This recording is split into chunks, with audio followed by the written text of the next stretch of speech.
আল্লাহর নবী বিশ্ব নবী জনাবে মুহাম্মদুর রাসূলুল্লাহ সাল্লাল্লাহু আলাইহি ওয়াসাল্লাম যখন মদিনায় হিজরত করলেন, মদিনার জমিনে যখন আগমন করলেন, মদিনার ছোট্ট ছেলেমেয়েরা পর্যন্ত নবীজিকে দেখে খুবই আনন্দিত।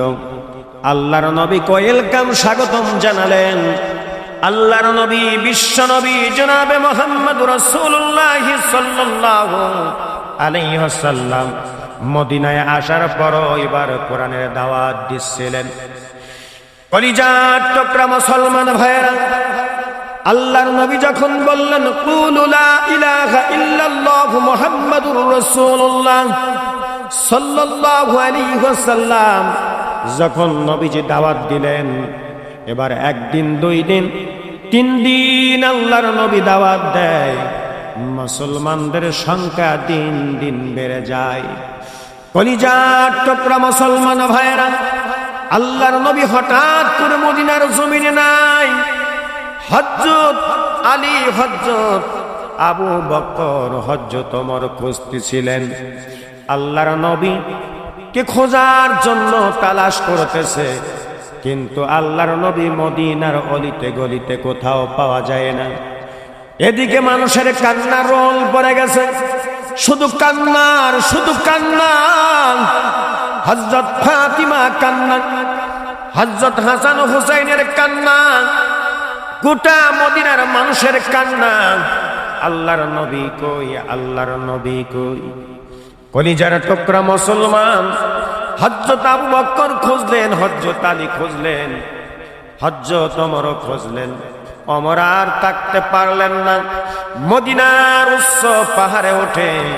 এবার হযরত ওমর বললেন, এরে মদিনার মুনাফিকরা, আমার রাসূলকে যদি তোমরা খোঁজ না দিতে পারো, এই জমরের তরবারি দেখতেছ, এই তরবারি থেকে তোমরা কিন্তু কেউ বাঁচতে পারবা না।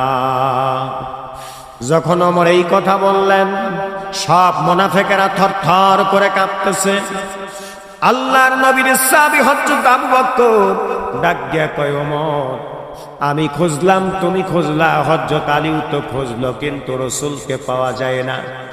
সব মুনাফিকরা ডাক দিয়া কয়, ওমর, আমরা তো রাসূলকে দেখি নাই।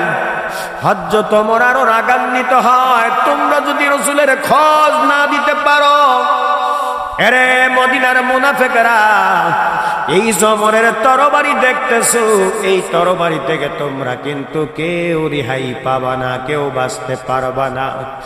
আবু বকর ডাক দিয়ে কয়, ওমর, চলো মদিনা থেকে আমরা একটু দূরে সরে যাই রে, আল্লাহ রসুলকে পাওয়া যায় কিনা।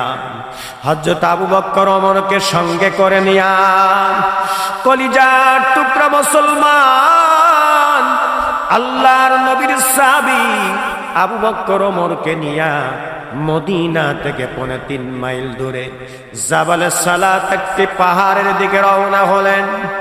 যখন হেঁটে হেঁটে তারা যাচ্ছিলেন, যখন জাবালে সালাত পাহাড়ে পৌঁছায় গেলেন, আল্লাহর নবীর সাহাবী হযরত আবু বকর ডাক, এবার দেখতে পেলেন কিছু ছাগলের রাখালেরা ছাগলগুলো রাখতেছে, উটের রাখালেরা উট রাখতেছে।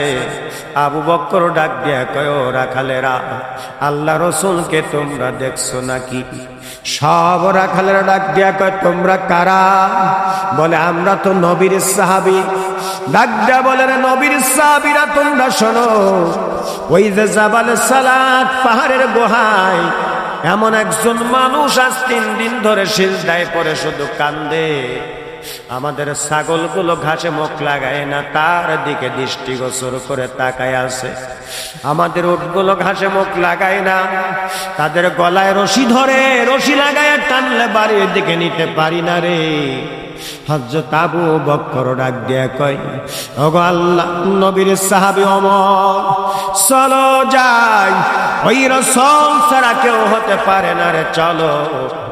আল্লাহর নবীর সাহাবী আবু বকর ওমরকে নিয়া জাবালে সালাত পাহাড়ে যখন যায়, দেখে আমার নবী জাবালে সালাত পাহাড়ের গুহায় সিজদায় পড়ে পড়ে ইয়া রাব্বি হাবল উম্মতি বলে কান্দে। আবু বকর আর থাকতে পারলেন না। আবু বকর ডাক দিয়া বলে ইয়া রাসূলুল্লাহ, ইয়া হাবিবাল্লাহ, হুজুর আপনি সিজদা ওঠান, মদিনার মানুষগুলো আপনার জন্য পাগলের মতো কান্না করছে। আল্লাহর নবী, আজ 3 দিন ধরে আপনাকে মদিনায় পাই না। আপনার কলিজার টুকরা সন্তান হযরত ফাতিমা রাদিয়াল্লাহু তাআলা আনহা কান্দে, আপনার নাতি ইমাম হাসান হুসাইন কান্দে। নবী গো, আপনি সিজদা ওঠান, মদিনায় যেতে হবে। আপনার সাহাবী হযরত আবু বকর ডাকছে। এরপর নবী আমার সিজদা ওঠায় না। এরে মুসলমান,